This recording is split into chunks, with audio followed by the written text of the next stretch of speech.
Channel में आप सभी का स्वागत है दोस्तों। आप सब कैसे हैं कमेंट बॉक्स में जरूर बताइएगा कि आप सब कैसे हैं। और दोस्तों आज सबके लिए एक प्यारा सा छोटा सा लेके आए हैं कजरी गीत है हमारे भोले बाबा के ऊपर। आप लोग सुनिएगा। सावन आने वाला है, कितना दिन बचा है, सावन आने वाला है। उसी के उपलक्ष्य में देवघर जाने वाले हैं सब लोग। अब भोलेनाथ से अरज कर रहे हैं। देखते हैं हमारे गाने के माध्यम से आप सबको पता चलेगा कि भोला जी से हम क्या अरज कर रहे हैं। आप गाने को पूरा फुलवाज करके ही देखिएगा, तभी समझ में आएगा कि मतलब देवघर जाने के लिए क्या क्या कर रहे हैं हम लोग। भोला ले चला अपनी सरनिया में देवघर नगरिया में ना। भोला ले चला अपनी सरनिया में देवघर नगरिया में ना। नगरिया में ना हो, नगरिया में ना।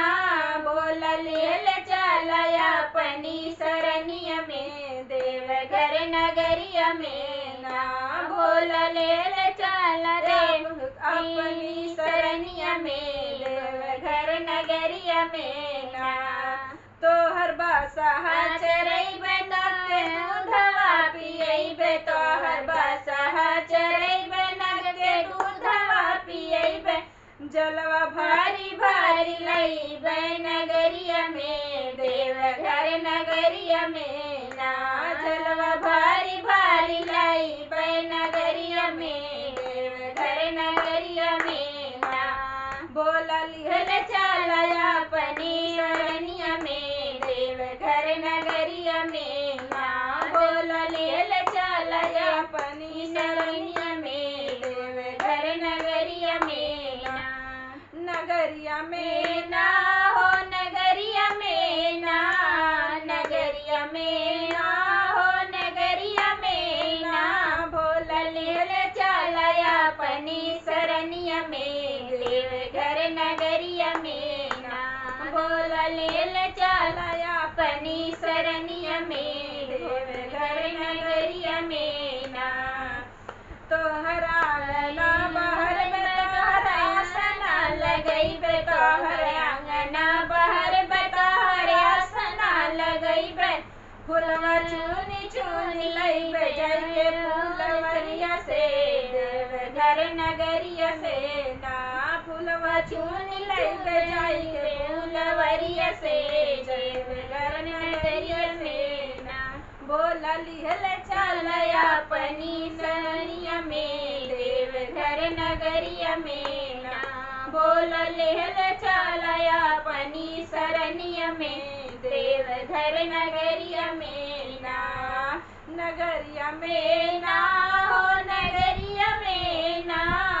नगरिया में ना हो, नगरिया में ना। बोला लेहल चला अपनी सरनिया में देवघर नगरिया में ना। बोला लेहल चला अपनी सरनिया में देवघर नगरिया में ना। लेहल चला अपनी सरनिया में देवघर नगरिया में ना।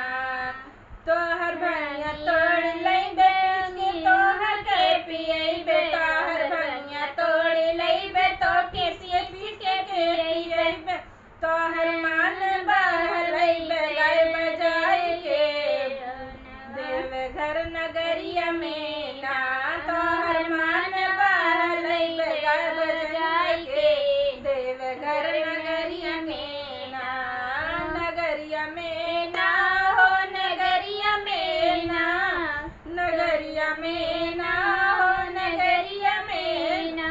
भोला लिहल चला अपनी सरनिया में देवघर नगरिया में ना। भोला लिहल चला अपनी सरनिया में देवघर नगरिया में ना। गणपति गोद में खेलैबे कार्तिक झूलवा झुलैबे। गणपति गोद में खेलैबे कार्तिक पालना झुलैबे।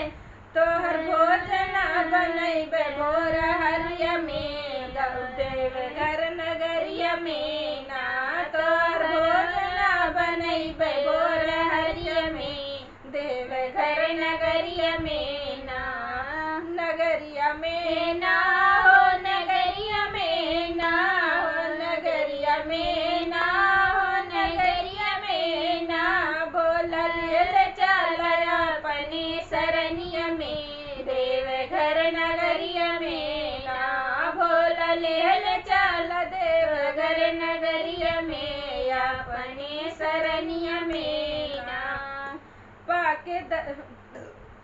पाके दर्शन तोहार होए जइए भव से पार, पाके दर्शन तोहार होए जइए भव से पार, बिगड़ी बन जाई तो हरे चरनिया में, देवघर नगरिया में ना, बिगड़ी बन जाई तो हरे चरनिया में, देवघर नगरिया में ना, बोल लेल चला अपने सरनिया में, देवघर नगरिया में ना, बोल लेल चला अपने सरनिया में, देवघर नगरिया में ना, नगरिया में ना, हो नगरिया में ना, बोल लेल चला अपनी सरनिया में, देवघर नगरिया में ना, भोला लियल चला अपनी सरनिया में, देवघर नगरिया में ना।